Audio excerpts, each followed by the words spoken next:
सुनियो दुनिया आखिरी, वे परब्रह्म परमात्मा क्षति अपनी परमात्माओं को माध्यम बनाकर दुनिया के उन जगत जीवों के लिए जिन्होंने आज तक कभी परमात्मा के बारे में एक शब्द नहीं सुना था, बताने जा रहे हैं। पर इस चर्चा को प्रारंभ करने के पूर्व थोड़ा हम प्रकाश डालेंगे।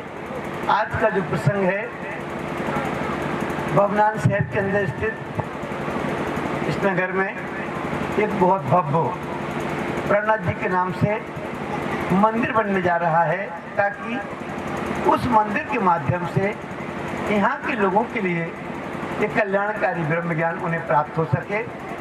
तो उस मंदिर के निर्माण के आयोजन के उपलक्ष्य में एक त्रिदिवसीय ब्रह्म महायज्ञ का एक कार्यक्रम बनाया गया। आप लोगों को आने का सौभाग्य प्राप्त हुआ। इस कार्यक्रम की शोभा को बढ़ाने का सौभाग्य मुझे भी आने का सौभाग्य प्राप्त हुआ। विंध्याचल जी महाराज जी को आने का सौभाग्य प्राप्त हुआ। अभी ठाकुर साहब के मुखारबिन से लोग चर्चा सुन रहे थे। आप लोग भी बड़े सौभाग्यशाली हैं। चर्चा को प्रारंभ करने के पूर्व थोड़ा सा मैं आप लोगों को मंदिर के महत्व के बारे में बताना चाहूँगा। जैसे सुबह आपको सत्संग के महत्व के बारे में बताया था, ऐसे पहले मंदिर के महत्व के बारे में बताऊंगा, बाद में चर्चा प्रारंभ करूंगा। एक मंदिर बनने जा रहा है। मंदिर का कितना महत्व होता है। एक महात्मा जी थे, एक गांव में गए, और महात्मा जी गांव में गए तो रुके किसके यहाँ? कई लोगों के यहाँ गए, कोई ने रुकने की व्यवस्था नहीं की। तो गांव में एक सेठ जी रहते थे। तो गांव के लोग कहा, महाराज जी एक काम करो, एक सेठ जी रहते हैं और उनके घर में चले जाओ, वहाँ आपकी रुकने की खाने पीने की व्यवस्था हो सकती है। बेचारे महात्मा जी सेठ जी के यहाँ चले गए। सेठ जी के यहाँ गए, सेठ जी ने उनका खूब स्वागत किया, सम्मान किया, व्यवस्था कर दी रुकने की खाने पीने की। महात्मा जी बड़े आराम से रात को विश्राम किया, भोजन किया। सुबह देखा तो सेठ जी नहा धोकर के तैयार हुए, अपनी दुकान पे चले गए। तो संत महात्माओं का आगमन अपने स्वार्थ के लिए होता नहीं है। जो वृक्ष लगे होते हैं ना, वृक्ष फल देते हैं, पर कभी आपने देखा कि वो वृक्ष अपने फल को खाते हो? नदियों में पानी भरा होता है, कभी नदी को देखा है कि वो पानी को पीती हो? तो वो स्वामी तुलसीदास जी ने रामायण में लिखा कि तरवर ना फल भके, तरवर ना फल भके, और सरता नाचवे नीर, और परमार्थ के कारणे संतन धरा शरीर। संत महापुरुष अपने लिए आपके यहाँ पे नहीं आते हैं, आपके कल्याण के लिए आते हैं। वो महात्मा जी उस गांव में, उस गांव के लोगों के कल्याण के लिए गए थे। सेठ जी को देखा कि सेठ जी ने नहाए धोए तैयार हुए दुकान चले गए। इनको धर्म से कोई लेना देना नहीं है। महात्मा जी उनके घर में रुक गए। सेठ जी शाम को आए। महात्मा जी बोले, बेटा तुमने हमारी अच्छी सेवा की है, पर तुमसे एक प्रश्न करना है। तो सेठ जी बोले, पूछो महात्मा जी। बोले, बेटा मैंने देखा कल से तुम्हारे घर में आया हूँ, तुम कुछ मंदिर दर्शन करने जाते ही नहीं हो। तो सेठ जी बोले, क्या करें महात्मा जी, मेरे गांव में कोई मंदिर ही नहीं है, और एक मंदिर है वो बहुत दूर है, 6 किलोमीटर दूर है। हम सुबह दर्शन करने जाएंगे, फिर आएंगे, हमारे 2 घंटे बिगड़ेंगे, इतने हमारे धंधे का बहुत नुकसान होगा, इसलिए हम दर्शन करने जा पाते नहीं है। तो महात्मा जी का कोई बात नहीं सेठ जी, पर आपके जीवन में परमात्मा की भक्ति का अंश तो होना चाहिए। परमात्मा के दर्शन का कुछ न कुछ तो भाग होना चाहिए, जिसके लिए मनुष्य तन मिला है, और आप वो ही नहीं करते हो। आवाज थोड़ी कम, नहीं आवाज भी कम है उसकी, माइक की वहाँ से आवाज भी उसने कम दे रखी है, थोड़ी आवाज भी बढ़ानी पड़ेगी। ऊपर तरह से पल सकता है, पर मुँह से पास से नहीं होगा। बहुत पास से बोलने से शब्द का और उच्चारण निकलता है। माइक थोड़ी वहाँ से बेच देना पड़ेगा। हाँ, बेस कम है ना वहाँ से, चिल्ला थोड़ी कुछ होगा ऊपर माइक करने से। तो महात्मा जी का कोई बात नहीं सेठ जी, आपका बहुत बड़ा धंधा है, आप मंदिर मत जाना, पर मैं तुम्हारे गांव में आया हूँ, तुम्हारे घर में रुका हूँ, तुम्हारा कल्याण करना चाहता हूँ। आप एक काम करो, आपके घर के पास कौन रहता है, घर के सामने कौन रहता है? तो सेठ जी बोले हमारे घर के सामने गबरू कुमार रहता है। तो महात्मा जी का मेरी बात मानोगे सेठ जी, कल सुबह उठ करके नहा धो करके धंधे पर बाद में जाना, पहले वो गबरू कुमार के दर्शन करना और बाद में अपने धंधे पर जाना, इतना तो कर सकते हो। सेठ जी खुश हो गए, बोले इसमें कौन सी बड़ी बात है, नहा धो के तैयार होंगे, घर के सामने गबरू कुमार रहता है, दर्शन करेंगे, धंधे पर चले जाएंगे। सेठ जी ने नियम बना लिया, सुबह उठते, नहा धो के तैयार होते, गबरू कुमार के दर्शन करते और अपने धंधे पर चले जाते। 1 महीना हो गया। 1 महीने बाद एक दिन सेठ जी उठे, नहा धो के तैयार हुए, वो गबरू कुमार खदान में मिट्टी खोदने चला गया था। सेठ जी ने आवाज लगाई गबरू कुमार, तो धर्मपत्नी बोली सेठ जी गबरू भाई तो घर में नहीं है। बोले कहाँ गए? बोले वो तो मिट्टी खोदने खदान पे गए। तो सेठ जी ने सोचा कि 1 महीने दर्शन किए तो आज कल दर्शन करना छोड़ें, चलो खदान पे जाकर दर्शन किए लेते हैं। तो सेठ जी कहाँ चले गए? खदान पर। किसके दर्शन करने के लिए? वो गबरू कुमार के। और वहां पर गबरू कुमार मिट्टी खोद रहा था और खोदते खोदते एक सोने चांदी से भरा हुआ उसको बटुआ मिल गया। अब वो बटुआ निकाल रहा था और इतने में सेठ जी पहुंच गए। सेठ जी ने कहा गबरू कुमार। गबरू कुमार खड़ा हुआ, मालिक। सेठ जी बोले देख लिया देख लिया। और सेठ जी चले गए। अब गबरू कुमार सोचता है कि सेठ जी ने बड़ा खोदते देख लिया। अब अगर घर पे ले गए और सेठ जी को तो पता ही है, तो कहीं सेठ जी ने पुलिस को बता दिया तो घड़ा भी चला जाएगा, डंडे भी गलेंगे। तो गबरू कुमार ने क्या किया, वो शाम को बहुत देरी से आया खदान में से, वो घड़ा साथ में लेके आया और सेठ जी के घर पहुंच गया। बोले सेठ जी मैं आपके नगर में रहता हूँ, उस हिसाब से जमीन आपकी हुई और मिट्टी खोदते खोदते घड़ा मिल गया, ये घड़ा भी आपका अपने घर में रख लो। सेठ जी ने घड़ा रख लिया। अब रात को पड़े पड़े सेठ जी सोचते हैं वो हो महात्मा जी की बात मानी, 1 महीने गबरू कुमार के दर्शन किए तो इतना मिल गया, पर मंदिर दर्शन करने गए होते कितना मिलता। उस भड़े से जो धन मिला था, सेठ जी ने अपने नगर में एक सुंदर मंदिर बनाया। वो गांव के लोग नास्तिक थे, गांव में मंदिर बन गया, लोग दर्शन करने जाना शुरू हो गए, सारे गांव के लोग आस्तिक बन गए और सारे नगर का कल्याण हो गया। ऐसे संत महात्माओं के आगमन से, उनके वचन सुन करके आपका कल्याण होना है। चलिए थोड़ा सा निवेदन भी करूंगा। मंदिर बनने जा रहा है, महंगाई का जमाना है,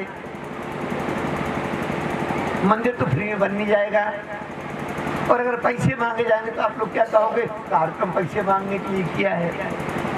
ये कार्यक्रम हमने पैसे मांगने के लिए नहीं किया है। किसी को 10,000, किसी को 5,000, 1 लाख 2 लाख रुपए नहीं देना है, वो रखा वहां दान पात्र, आपकी श्रद्धा है, किसी को बताना नहीं है।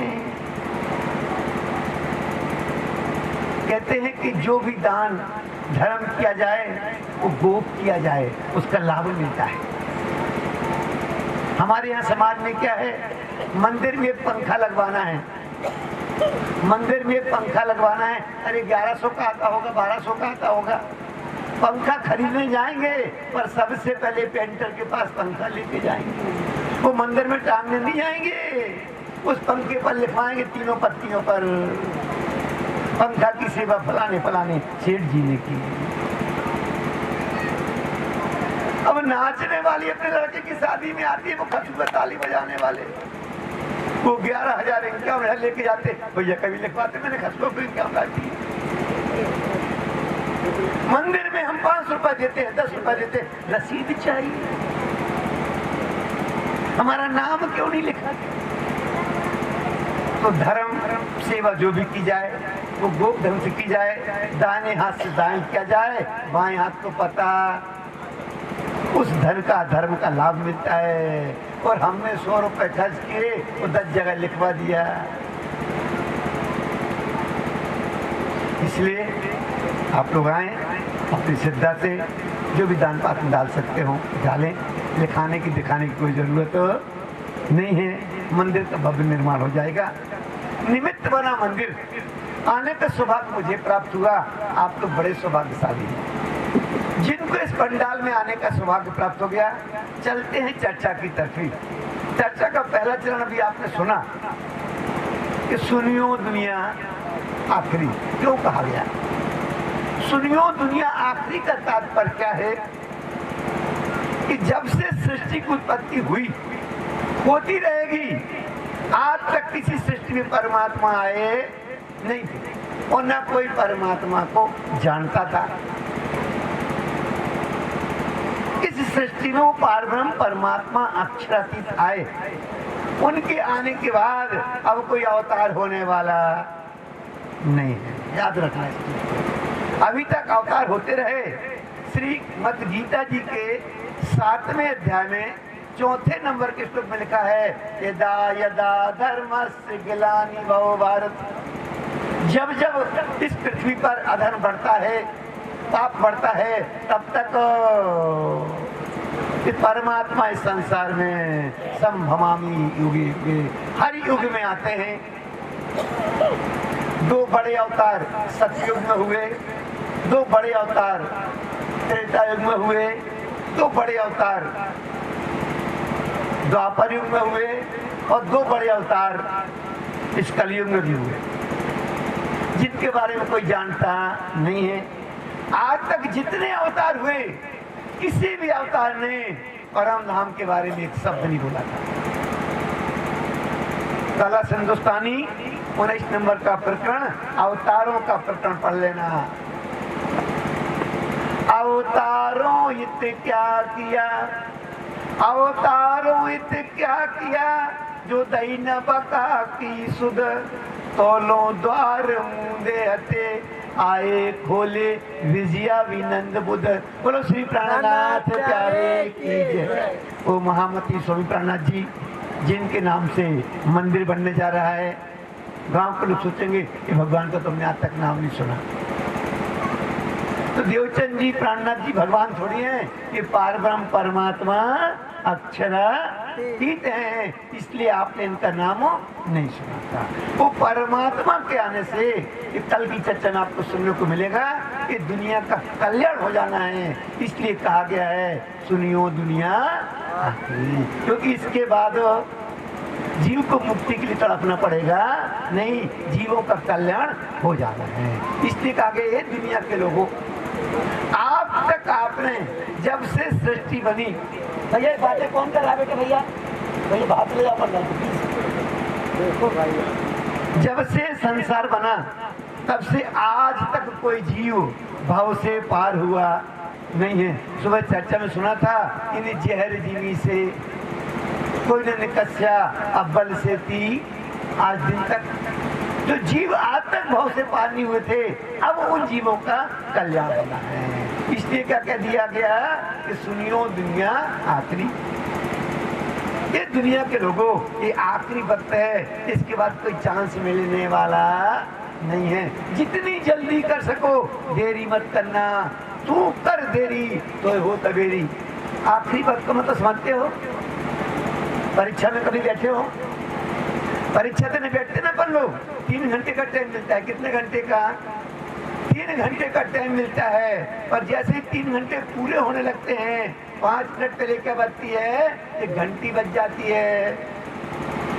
जो 3 घंटे का समय है उसमें तो 12 पेपर पढ़ते हैं, कौन सा करें क्या करें, सोच सोच के लिखते हैं। पर जब घंटी बज जाती है, अब पता है कि 5 मिनट के बाद काफी छुड़ा ली जाएगी, तो कितनी जल्दी जल्दी घटाघट तो वही समय चल रहा है। समझ गए? घंटी बज चुकी, पता नहीं। इसका प्रलय वर्ड का एक्सटेंशन चल रहा है। कोई समय निर्धारित नहीं है। अभी आया था कोरोना, पता नहीं कितने चले गए, नहीं चले गए, तो पता नहीं कब कौन सा बड़ा कोरोना हो जाए। इसके सुनियो दुनिया, आखिरी भाग्य बड़े हैं तुम। बोलो श्री प्राणनाथ प्यारे कीजिए। आप लोग बहुत सौभाग्यशाली हो, जिस पंडाल में बैठने का सौभाग्य प्राप्त हुआ। और क्या सुनने के लिए आपको मिल रहा है, जिन परमात्मा के बारे में 14 लोक के ब्रह्मांड में बका की तरफ का कहा न कोई एक अर्थ। अखंड परम धाम किस दिशा में है, परमात्मा का स्वरूप क्या है। बराबर इसको परमात्मा का स्वरूप क्या है, परमात्मा लीला क्या करते हैं, इस बारे में कोई एक शब्द जानता नहीं। मेरी बात का विश्वास ना हो तो मैं प्रमाण देता हूँ, कोई गप नहीं है। 14 लोक के ब्रह्मांड के मालिक कौन है भैया? विष्णु भगवान। बोलो श्री प्राणनाथ प्यारे कीजिए। उनकी धर्म पत्नी का नाम क्या है? सब कोई जानते होंगे। दीपावली पर पूजा भी करते हो आप लोग, किसकी करते हो भैया? लक्ष्मी जी की। 14 लोक के ब्रह्मांड के मालिक विष्णु भगवान, उनकी धर्म पत्नी लक्ष्मी जी। अब लक्ष्मी जी को बड़ा प्राउड था। देखो पत्नियों को अपने पति के ऊपर कितना प्राउड होता है। किसी औरत का पति बैंक में क्लर्क हो, कैशियर हो, क्या हो, कैशियर हो, और कोई पत्नी पूछे काय बहन जी तुम्हारे घर वाले का, तो अरे बैंक में बहुत बड़ी मैनेजर है। मैं तो क्यों कि पति बैंक मैनेजर होगा तो पत्नी की इज्जत बढ़ जाएगी। तो हर पत्नी को प्राउड होता है अपने पति के ऊपर। लक्ष्मी जी को बड़ा प्राउड था कि मेरा पति सबसे बड़ा है, उससे बड़ा कोई है ही नहीं। तो विष्णु भगवान को ये बात पता थी। जितने ब्रह्मा विष्णु महेश देवी देवता हैं सबको पता है कि हम परमात्मा नहीं, वो दुनिया ने हमको परमात्मा समझ लिया है। ये बात ब्रह्मा विष्णु महेश को पता है। इसके लिए हम आपको एक दृष्टांत देंगे तो आपको बात समझ में आएगी। एक राजा था, वो राजा था, वो दान दिया करता था। जब वो दान करता था तो ऐसे आंखें नीचे कर लेता था। तो इसके एक मंत्री था, उसको ये बात बड़ी बुरी लगती थी। हम लोग दान पुण्य करते हैं, मंदिर में 1 लाख रुपए देते हैं ना, तो छाती फैला के घूमते हैं, हम भी तो मंदिर के लिए 1 लाख रुपए दिए। वो लोग घूमते कि घूमते। और वो राजा दान कर रहा है और नजरें एक दिन उसके मंत्री से नहीं रहा गया। बोले हुजूर एक बात पूछे? बोले पूछो। बोले राजा जी मैं देखता हूँ आपको कि आप दान पुण्य करते हो। अरे आपको तो छाती फुलाना चाहिए, आपका तो सिर गर्द से नीचा होना चाहिए, और आपका तो सिर नीचे होता है, शर्म के मारे आंखें आपकी झुकी हुई होती हैं, ऐसा क्या है? तो राजा बोलता है मूर्ख मंत्री, वो दान पुण्य मैं करता जरूर हूँ पर वो धन मेरा नहीं है। वो धन मुझे किसी ने दिया हुआ है और दान मैं करता हूँ, इसलिए मुझको शर्म आती है। तो देने वाला कोई और है, देने वाला कोई और है, भेजते है दिन रैन और लोग भ्रम हम पे करें ताते नीचे। राजा कहता है वो धन देने वाला कोई और है, वो धन किसी और का है और मैं दान करता हूँ। दुनिया समझती है राजा दान करता है, ये बात मुझे पता है, इसलिए मुझे शर्म आती है। ब्रह्मा विष्णु महेश को भी पता है। अभी आपने मुखार्जन से चर्चा सुनी, शंकर भगवान एक बार समाधि लगाते हैं, कितने हजार साल में उठते हैं भैया? 60,000 साल। कितने? बोलो एक बार समाधि लगाते हैं शंकर जी, 60,000 साल में उठते हैं। किसके लिए समाधि लगाते हैं? मेरी बात का विश्वास ना हो, श्रीमद् भागवत घर से ले आना, श्रीमद् भागवत बाजार से खरीद के ले आना। श्रीमद् भागवत का 3 नंबर का स्कंद खोलना, 3 नंबर का अध्याय पढ़ना। जब ब्रह्मा जी की उत्पत्ति हो गई तो ब्रह्मा जी ने 1000 साल तक तप किया कि मुझे पैदा करने वाला कौन है। तब ब्रह्मा जी ने जब 1000 साल तक तप किया, ध्यान अवस्था में उन ब्रह्मा जी को 4 श्लोक प्राप्त हुए थे। वो 4 श्लोक श्रीमद् भागवत का दूसरा स्कंद 9वां अध्याय, 9वें अध्याय में 32, 33, 34 और 35 4 श्लोक लिखे हुए हैं जो ब्रह्मा जी को ध्यान अवस्था में मिले थे। इसका मतलब ब्रह्मा जी परमात्मा नहीं। इसी तरह से विष्णु भगवान, अब विष्णु भगवान को पता था कि मैं परमात्मा नहीं हूं और परमात्मा से मेरा कल्याण होना है। अब विष्णु भगवान सोच में पड़ गए, धर्म संकट में पड़ गए कि पत्नी मुझको बड़ा समझ रही है और अगर मैं ध्यान करने बैठता हूं और पत्नी को पता चल जाएगा तो। अभी आप लोगों ने देखा होगा अच्छे अच्छे सीरियल आते हैं टीवी पर, जैसे सास भी कभी बहू थी, नहीं तो अब क्या वो सास बहू में झगड़ा कम होने लगा, क्यों? वो सीरियल देख करके। ये तो पहले सास बहू का तो होता ही रहता है, नहीं होता था। तो इसी तरह से आजकल बेईमानी का जमाना है। एक लड़का था, देखा वो उल्टा चश्मा में, वो बाघा को शादी ही नहीं हो रही थी, कहीं काम ही नहीं करता था। तो आजकल क्या करते हैं लड़के वाले, लड़की वाले बुद्धू बना देते हैं। पिताजी गए देखने के लिए, लड़का एक दुकान में काम करता था। लड़का के पिताजी सेठ जी से मिले, बोले सेठ जी मेरे लड़के की वो शादी होना है, वो लड़की के पिताजी को देखने आना है। और लड़का आपकी दुकान में नौकरी करता है, 1 घंटे के लिए गद्दी पर बिठा देगा, लड़की के पिताजी को दिखा दूंगा, काम हो जाएगा। और सेठ जी ने सोचा कि चलो नौकर अपना है, अब बेचारे का काम होता है तो गद्दी बिठाने में कौन सी दुकान उसकी हो जाना है। तो उल्टा चश्मा में बागा गाड़ा को यही तो किया था वो तारक मेहता, उल्टा चश्मा में जेठा भाई ने दुकानें बिठा के मालिक बना दिया। शादी हो गई कि नहीं हो गई? अब पत्नी को पता चल जाए कि दुकान इनकी नहीं थी, हमारे पिताजी को बुद्धू बनाया, बोलो छुट्टा छेड़ा हो जाएगा कि नहीं हो जाएगा, बोलो डाइवोर्स हो जाएगा कि नहीं हो जाएगा। तब विष्णु भगवान ने सोचा कहीं लक्ष्मी जी को पता चल गया कि मैं सबसे बड़ा नहीं हूं तो बड़ा लफड़ा हो जाएगा। तो विष्णु भगवान ने क्या सोचा कि राज को राज ही रहने दो, जो राज उठ गया तो भेद खुल जाएगा। तो विष्णु भगवान बड़े प्यार से आए, बोले लक्ष्मी जी एक बात बताओ, मैं तो दुनिया के काम में लगा रहता हूँ, मुझे फुर्सत नहीं मिलती है, तुम्हारा टाइम कैसे कटता है? तुम्हारे टाइम काटने के लिए तुम्हारे कुछ काम बताएं। लक्ष्मी जी खुश हो गई, बोले प्रभु बताओ। विष्णु भगवान ने लक्ष्मी जी की ड्यूटी लगा दी कि तुम मृत्यु लोक में सुबह 6 बजे जाया करो और 8 बजे तक मृत्यु लोक का एक परिक्रमा लगा के वापस आ जाया करो।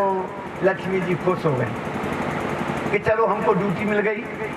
सुना होगा आप लोगों ने, अभी आजकल जो बहुएं रात को टीवी देखती हैं, 12-1 बजे सोती हैं, सवेरे 9 बजे तक सोती रहती हैं। अब जमाना बदल गया, क्या करें, सास की चलती नहीं, 9 बजे सो रही बोलो बहुएं।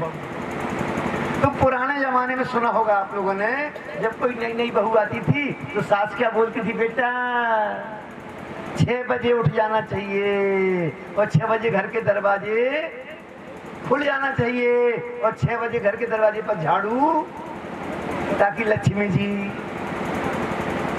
साफ सुथरा घर देख करके दरवाजे खुले देख करके आ जाएं।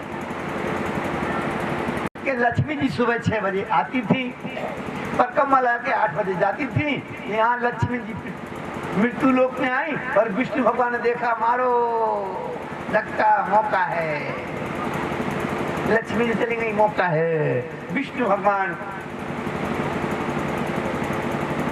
ध्यान में बैठ जाते थे, वो लोग गप्पे के सही है।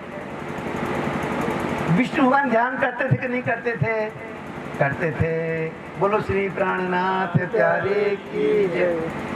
अब हमने सुबह चर्चा में बताया था कि भक्ति कभी बेकार जाती नहीं है। विष्णु भगवान ध्यान में बैठने लगे, एक दिन परमात्मा की कृपा हो गई। जिन परमात्मा की लीला के बारे में स्वयं परमात्मा की सत्ता के स्वरूप अक्षर ब्रह्म नहीं जानते थे। अक्षरातीत के माहौल में प्रेम इसक बरतत सो सुध अक्षर को नहीं किन विधि केल। जो बात अक्षर को पता नहीं थी वो अक्षर के वन के स्वरूप 5 वासना में विष्णु भगवान आते हैं, परमात्मा की कृपा होती है और वो लीला का दर्शन विष्णु भगवान को होने लगता है।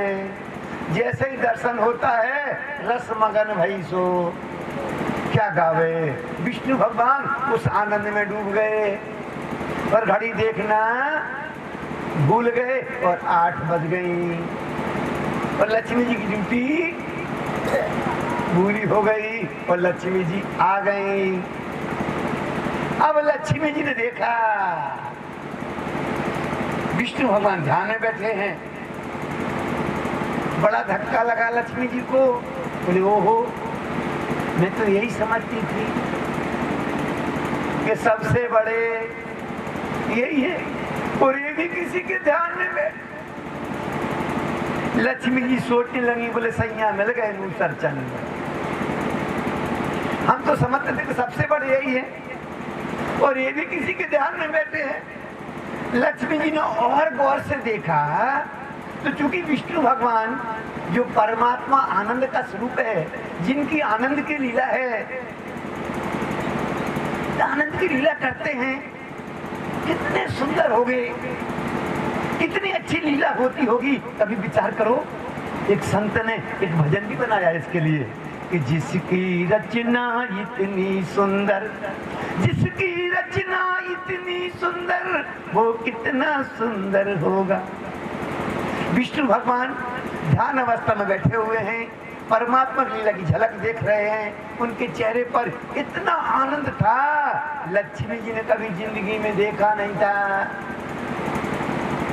विष्णु भगवान ध्यान में से उठे, लक्ष्मी जी ने निवेदन किया, बोले प्रभु एक बात तो बताओ।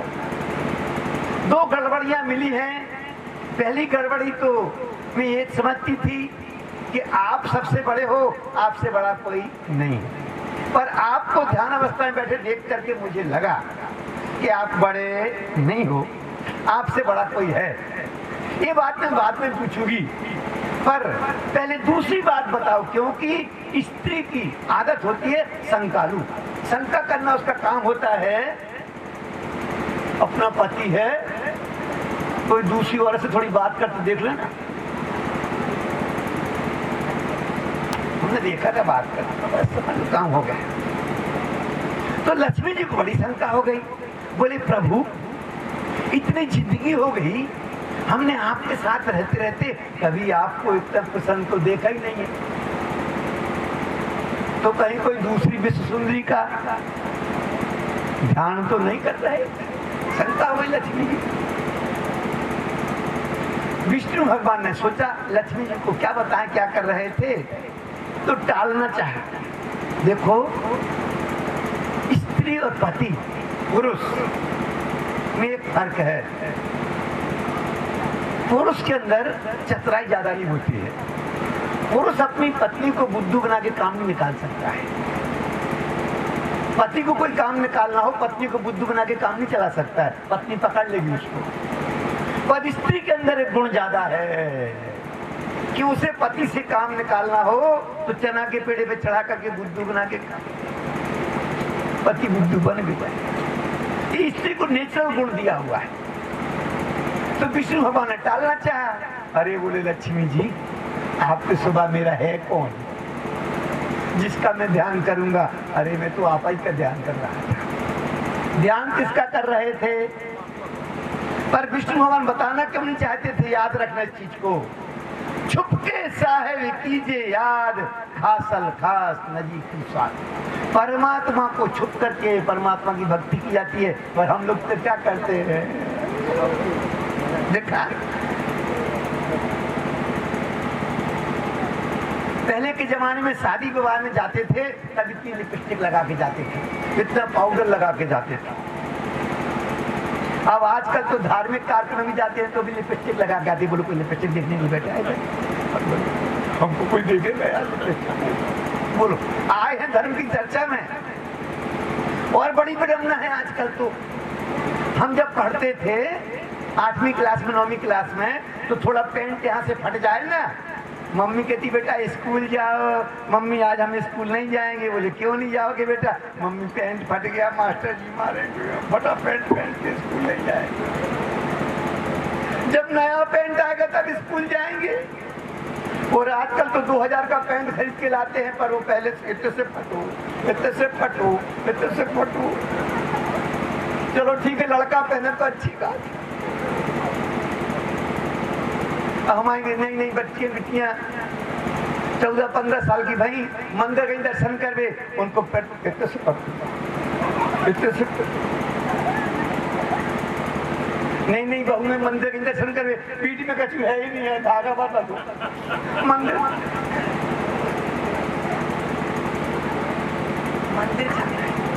भक्ति कर क्या दिखा। अब यहाँ पर विष्णु भगवान बोले लक्ष्मी जी आप ही का तो ध्यान कर रहे थे, सोचा लक्ष्मी जी बुद्धू बन जाएंगी। लक्ष्मी जी बड़ी होशियार थी, उन्होंने तर्क दिया। बोले विष्णु भगवान क्यों बुद्धू बनाते हो, क्यों बुद्धू बनाते हो? सारी जिंदगी मुझे आपके साथ रहते रहते हो गई। जब मैं सामने रहता हूँ तब मुझे देख करके इतने खुश नहीं हुए। अब मेरा ध्यान कर रहे थे आप, तो ध्यान अवस्था में मेरी सूरत में कौन से 4 चांद लग गए थे, जिसको देख करके आप इतने खुश हो गए थे।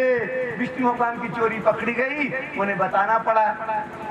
जब बताना पड़ा तो लक्ष्मी जी ने पूछा कि प्रभु अकेले अकेले उस आनंद को ले लिया, कृपा करके मुझको भी बताओ, आप जिसका ध्यान कर रहे थे वो कौन है, वो कहाँ रहते हैं, वो लीला क्या करते हैं, और उनका धाम हो कोई गप तो नहीं है?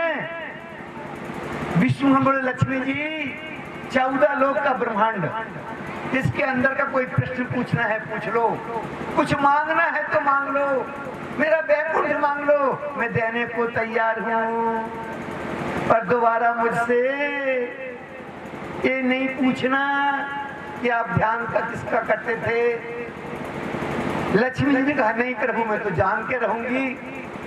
लक्ष्मी जी ने 14 लोक के ब्रह्मांड के मालिक विष्णु भगवान, उनकी धर्म पत्नी लक्ष्मी जी ने, भैया मैं नहीं कहूंगा आप लोग बताना, कितने कल्पांत तपस्या की, कितने कल्पांत तपस्या की?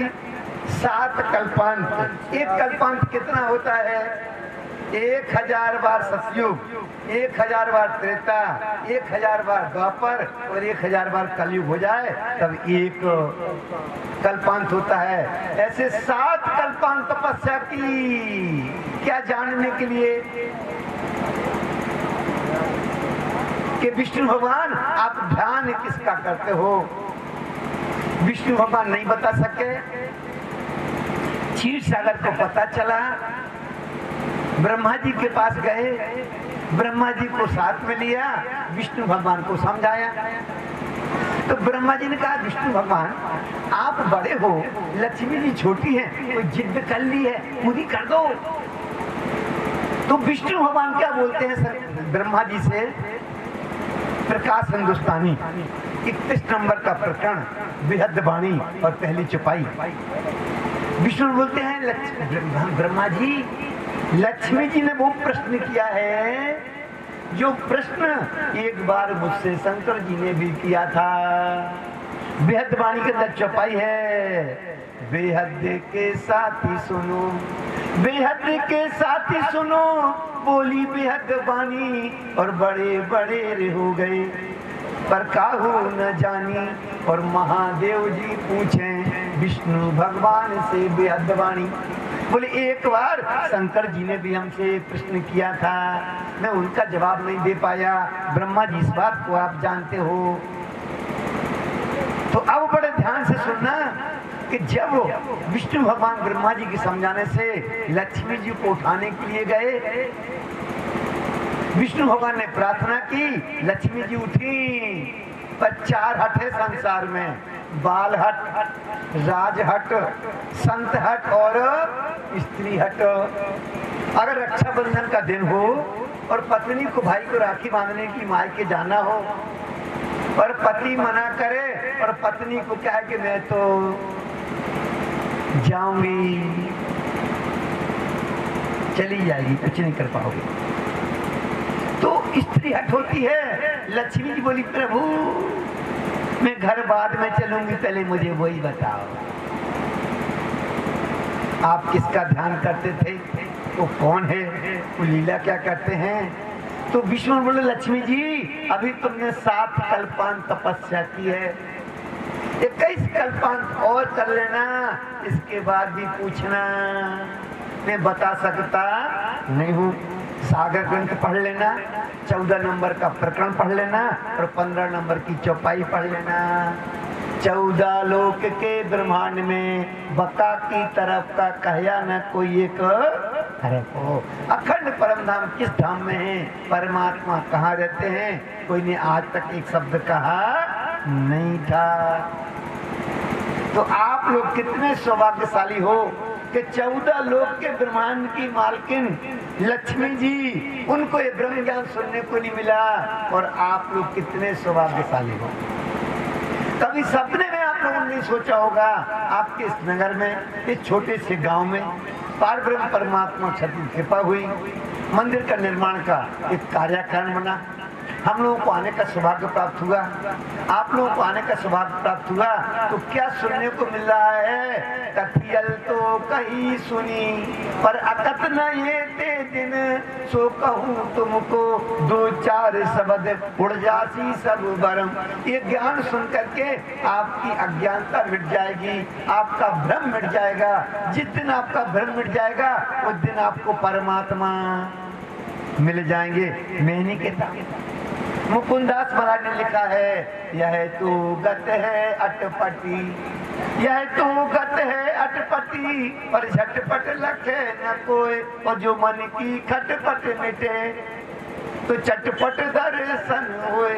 ये ब्रह्म ज्ञान सुन करके आपकी बुद्धि के दरवाजे खुल जाएंगे, आपके मन की खटपट मिट जाएगी, आपकी शंकाओं का समाधान हो जाएगा और आपको समझ में आ जाएगा कि इट इज परमात्मा। तो कल सुबह जो चर्चा होगी मैं निवेदन करूंगा आप लोग आए। जैसे भी आपने महाराज जी के मुखारबिंद से सुना था कि परमात्मा करता क्या है, कल की चर्चा में वो पारब्रह्म परमात्मा क्षतिस जगत में आए। इसके पहले परमात्मा के धाम के बारे में, लीला के बारे में कोई ने एक शब्द नहीं कहा था। स्वयं पारब्रह्म परमात्मा क्षति इस माया की जगत में आए, अपने पार का ज्ञान लेकर के आए। तारतम ले श्री राज पधारया थे सबने जान, खुदा की गवाही खुद खुदा देवे। स्वयं पारब्रह्म परमात्मा क्षति वाणी मेरे क्योंकि न्यारी जो संसार निराकार के पार थे, तिन्न पार के भी पार, हद पार वेद वेद पार, अक्षर अक्षर पार, वतन जागिए न घर। इसी बात को नानक देव जी लिखते हैं, क्षर से परे अक्षर से पारा, उताए पुरुष को करो विचारा। इसी बात को कबीरदास जी बीजक में लिखते हैं कि 3 देव को सब कोई ध्यावे, 3 देव को सब कोई ध्यावे, और चौथे देव को मरम न पावे, पर चौथा छोड़ पंचम को ध्यावे, सो कहे कबीर घर हमरे आवे। 3 गुणन की भक्ति में भूल पड़ो सब संसार, और कहे कबीर निज नाम बिना कैसे उतरे पार। तो कहते हैं दुनिया के लोगों आप बड़े सौभाग्यशाली हो, आखिरी का वक्त चल रहा है, पार ब्रह्म परमात्मा का आगमन संसार में हुआ, इसलिए आपको परमात्मा का ज्ञान सुनने को मिल रहा है। सुनियो दुनिया आखिरी भाग्य बड़े हैं तुम, कभी कानो न सुनी, कभू कानो न सुनी। जिन परमात्मा के बारे में किसी पंडाल में चले जाना, किसी धर्म के पंडाल में चले जाना, आपको परमात्मा की बात नहीं मिलेगी। ये निजानंद संप्रदाय इस प्रणामी धर्म के पंडाल में आपको किसकी बात मिलेगी? एक पार ब्रह्म परमात्मा अक्षातीत की, जिसको आज तक कभी आप लोगों ने सुना नहीं होगा। आज साच कहना तो काहू न रुचे, तो भी कछुक प्रकाशु सत्य, सत्य के साथी को सत्य के भान चुनसी, दुष्ट दुखासी दुर्मत। जो ना कहूँ सतनो सार, तो मारो साथ के में पहुँच से पार। अगर सच्चाई नहीं बताई जाएगी तो दुनिया के लोग 14 लोग के ब्रह्मांड के मालिकों को परमात्मा मान के पूजा करते रहेंगे, परमात्मा को नहीं जानेंगे। जब तक परमात्मा को जानने का समय आएगा तब तक उनके लिए बहुत देर हो जाएगी, और जब देर हो जाएगी तो आचे दिन पाचे गए और किया न प्रभु सोए, और अब पछतावा क्या करें जब चिड़िया चुन गई खेत। 3 दिन का सुनहरा अवसर मिला है। जिन परमात्मा के बारे में आप लोगों ने आज तक कभी नहीं सुना, उन पार ब्रह्म परमात्मा क्षतित का वेद शास्त्रों से प्रमाण दे करके आपको बताया जाएगा। अगर 3 दिन में आप लोगों को समझ में आ गया, हम लोगों का यहाँ पे आना सार्थक हो जाएगा, और आपका पंडाल में आना भी सार्थक हो जाएगा, और आपका बेड़ा भी भाव से पार हो जाएगा, और आपका कल्याण हो जाएगा। तो आज तक जिस बात को आपने सुना नहीं था, वो बात कल की चर्चा में आपको सुनाई जाएगी। मैं निवेदन करूंगा, क्योंकि कल ही मुझको जाना भी है, क्योंकि मेरा कार्यक्रम दूसरी जगह लगा हुआ है। इसलिए कल की जो चर्चा होगी वो वेरी इंपॉर्टेंट होगी, बहुत महत्वपूर्ण होगी, सुंदर साथ के लिए होगी, दुनिया के लोगों के लिए होगी। इसलिए कल की चर्चा जो है समझना है। जो हमारे सुंदर साधक वो तो आएंगे, जो सुंदर साथ नहीं है पंडाल में आ गए, उनके जो मित्र वर्ग हैं उनको भी लेकर के आएंगे, उनको भी कल की चर्चा में कुछ ना कुछ मिलेगा। तो सुनियो दुनिया आखिरी भाग्य बड़े हैं तुम, जो कबाऊं किन कानों ना सुनिया, सो करो दीदार खशम। बोलो सुनी प्राणनाथ प्यारे की जय। जिन परमात्मा के बारे में आज तक आपने एक शब्द नहीं सुना था, जिन परमात्मा के बारे में नहीं जानते थे, उन परमात्मा के बारे में कल आपको वेद शास्त्रों के प्रमाण दे करके बताया जाएगा कि परमात्मा कौन है। आज से 400 वर्ष पूर्व विक्रम संवत 1735 हरिद्वार में कुंभ का मेला लगा हुआ था। तो हमारे जैसे लल्लू पंजू लोग नहीं बैठे थे, 4 संप्रदाय के धुरंधर महात्मा लोग बैठे थे, 10 नाम संन्यास मत के लोग बैठे थे, 6 दर्शन शास्त्रों को मानने वाले बैठे थे। उन्होंने महामती प्राणनाथ जी से प्रश्न किया था कि आप अपना परिचय दीजिए, वेद शास्त्रों का प्रमाण दे करके दीजिए। महामती प्राणनाथ जी ने वेद शास्त्रों के प्रमाण दिए।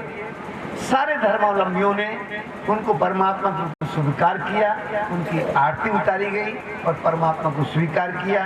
कल की चर्चा में विस्तार पूर्वक आपको सारा प्रसंग साथ बता करके परमात्मा के बारे में बताया जाएगा। हो सकता है आप लोगों को समझ में आ जाए। अगर आप लोगों को समझ में आ जाएगा तो हमारा आना सार्थक, हमारी चर्चा करना सार्थक, और आपका भी पंडाल में आना सार्थक हो जाएगा और आपका कल्याण हो जाएगा। तो इसी कामना को लेकर, इसी भावना को लेकर दुनिया के जगत जीवों का कल्याण हो, सब सुखी हो, सबको परमात्मा की प्राप्ति हो, ऐसी भाव लेकर ये कार्यक्रम रखा गया। हम लोग चाहते हैं, कबीरदास जी लिखते हैं ना, कबरा खड़ो गैल में, कबरा खड़ो गैल में मांगे सबकी खैर, ना अपनी काहू से दोस्ती, ना अपनों काहू से बैर। मेरी किसी के देवी देवताओं से, किसी के भगवान के, किसी के धर्म से कोई एलर्जी नहीं है, कोई बैर नहीं है। हम तो आपके कल्याण के लिए, आपकी अच्छाई के लिए, आपकी भलाई के लिए इस मंच के माध्यम से जो सत्य है वो बताने का प्रयास करेंगे।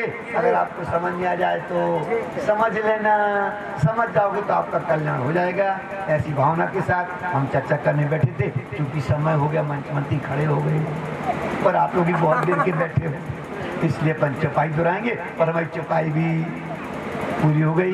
इसी चौपाई के साथ अपन अभी चौपाई दोहराएंगे। कल आपको फुल तैयारी से आना,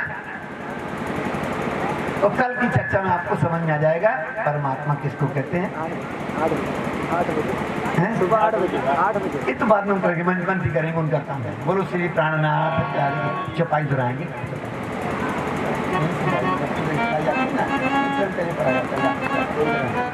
करो दीदार खसम करो दीदार खसम, सुनियो दुनिया आखिरी दुनिया आखिरी, भाग बड़े हैं तुम भाग्य बड़े हैं तुम, जो कब कानो ना सुनी कबहू कानो ना सुनी, सो करो दीदार खसम करो दीदार खसम। श्री प्राणनाथ प्यारे की प्रणाम।